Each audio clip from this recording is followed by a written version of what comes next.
وہ ایک میں لطیفہ سناتا ہوں نا، ایک آدمی کسی کے گھر گیا، کسی نے کسی کو دعوت دی کہ کبھی ہمارے غریب خانے میں بھی دال روٹی کھا لیا کرو.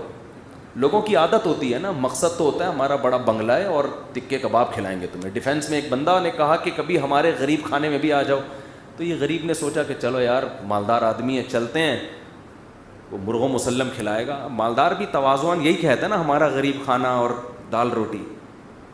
یہ چلا گیا تو واقعی غریب کھانا ہی تھا اور دال روٹی لا کے رکھ دیا. بڑا پریشان، یار یہ ہو کیا گیا ہے. ایک اور مہمان آیا تو میزبان کا کتا بھونکنے لگا. تو میزبان نے کتے سے کہا چپ ہو جا ورنہ تیری ٹانگیں توڑ دوں گا. تو یہ مہمان کتے سے کہتا ہے چپ ہو جا، واقعی ٹانگیں ہی توڑے گا یہ.